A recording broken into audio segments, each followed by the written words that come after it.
Hi, it's Heather again, and I figured if I'm going to keep posting these videos, I might want to clear up some of the terminology that I'll be using, at least how I use it. I've heard different people have different uses for these words, so I just want to explain what I mean when I use them so that you understand what I'm saying in my other videos. So, first let's start with the big one, the overarching transgendered. Transgendered is pretty much anybody who expresses a gender identity that is outside the societal norms. It includes cross-dressers, drag queens, transsexuals, and several that I don't actually remember because they are less common, and I haven't run into very many. But there's a very wide spectrum there that's covered under the transgender umbrella. So now, when I say a gender identity that is generally considered male, female, both or neither.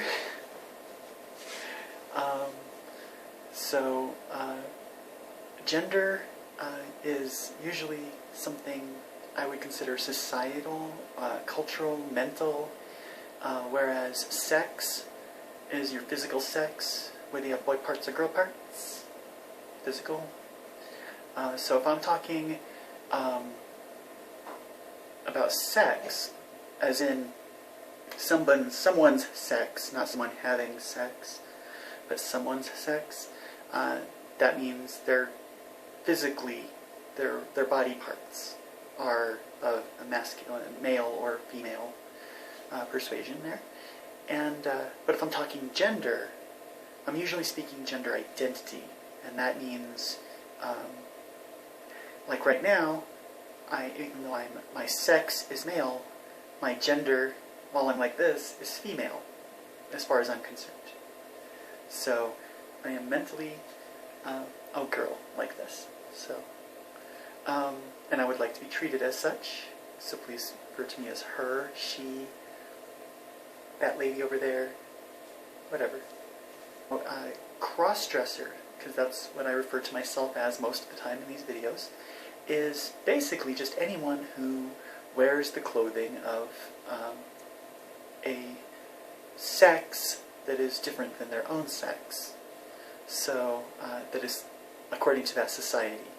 So, I wear girls' clothes, even though I have boy parts. So I would be considered a crossdresser. However, I also like to refer to myself as bigendered, because I think I have multiple genders, both male and female gender identities. So that would be the reason for my cross-dressing, as opposed to a drag queen who also cross-dresses, but for different reasons. So most of the time when I'm referring to cross-dressers, though, I'm referring to people like myself who do so out of a need to express femininity, or basically for that don't fall under one of the other categories. One of the things I do want to talk about, though, is the term cross-dresser versus the term transvestite. So both can mean the same thing, and from what I understand, this is from just reading things on the internet, the way I use it, though, is, or the way I understand it, is that in the United Kingdom, they use it differently than we do in the United States. In fact, they use they have the opposite implications we have here.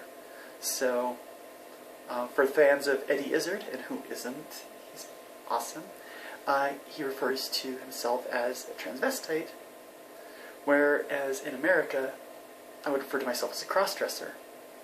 We do have the term transvestite in America, but for us, it usually means someone who wears women's clothing for a fetish or a sexual thrill. Sometimes they wear it secretly under their male clothing, just for them.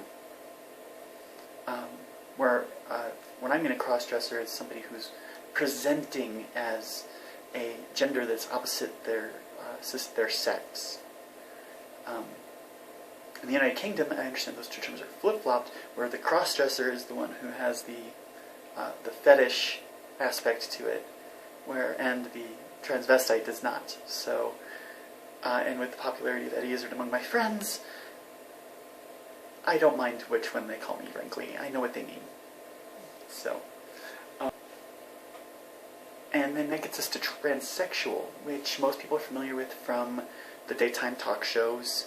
That's your standard man trapped in a woman's body, woman trapped in a man's body, where their gender and their sex are completely at odds.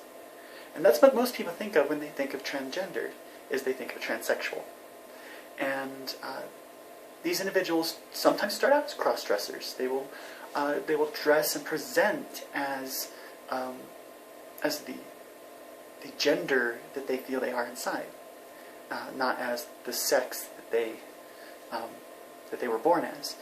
But so they will start out as cross-dressers, certainly, but they eventually find that they want to move on and live full-time as a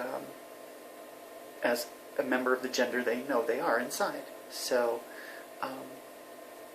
that is not something that I think I'm going to ever do. I feel very comfortable being a part-timer, as they sometimes call us, where I only do the girl thing sometimes. But who knows? Maybe I'll change my mind, but not a lot of people have. But I don't think so. I think pretty much everybody understands transsexual. Now, where it gets a little fuzzy is drag queens. Now, some people will tell you that drag queen is just a gay crossdresser, but that's not really true either. Drag queens don't have to be gay. I've seen some straight drag queens, but it's way uncommon. And they do it for a different reason. They do it for entertainment. A drag queen is somebody who is performing in the clothing of a gender opposite their sex, but usually an exaggerated version. So just being like a female impersonator would not be the same as being a drag queen, because it's not exaggerated. The idea of female impersonator is actually presenting and acting as a female, or male impersonator for the girls. I've actually met a really good female-to-male drag king, I guess. Really hilarious show, and very nice person. So that's kind of where I'm going with it. Drag queens it's an entertainment and usually exaggerated. Most of the time, gay men presenting as dressing as women in a very flamboyant, exaggerated way. And that's where the media gets their perception of cross-dressers most of the time, is from drag queens. But I'm not going to hold it against them. I know some drag queens. They're really nice people. So, last thing I want to define, and this is mostly for my friend Robin, who gives me no end of grief about this, and that is girly drinks. When I say I want to find out what the girly drinks are that I could order, I am not referring to drinks ordered by girls. That is what she thinks every time I see it. But that's not what I mean. What I mean by girly drinks are drinks that men would feel embarrassed to order. So, while a rum and coke can be ordered by a girl, and by her definition be a girly drink, I would not consider it a girly drink because lots of men order rum and coke. So, whereas, another, like, frou-frou mixed drink, different colors, umbrellas, very sugary sweet, that a guy would be, like, really embarrassed to order with his guy friends around, then that's what I mean by a girly drink. Sorry, Robin, but I had to. You never let me explain